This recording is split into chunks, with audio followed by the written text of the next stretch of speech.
Hello friends, இன்றைக்கி கொத்தமல்லி சட்னி எப்படி செய்கிறதுன்ட்டு பார்க்கலாம்.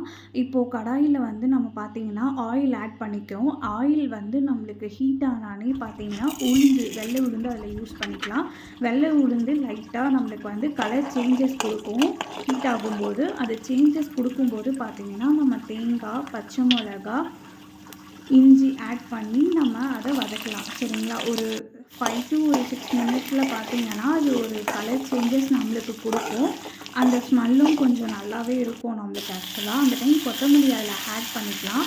ஆட் பண்ணி கொத்தமல்லி வதங்கினதுக்கப்புறம் பார்த்திங்கன்னா நம்ம அடுப்பை ஆஃப் பண்ணிக்கலாம். ஆஃப் பண்ணிவிட்டு அதில் நம்ம புளியை ஆட் பண்ணிக்கலாம். அதை நம்ம ஒரு காத்தோட்டமான பிளேஸில் வச்சிங்கன்னா சீக்கிரமாக ஆறிடும். ஆறினதுக்கப்புறம் பார்த்திங்கன்னா நம்ம மிக்சியில் கிரைண்ட் பண்ணிவிட்டு எடுத்து சர்வ் பண்ணிக்கலாம். ஓகேங்களா? பிடிச்சிருந்தா இந்த வீடியோவை சப்ஸ்கிரைப் பண்ணுங்கள். தேங்க்யூ.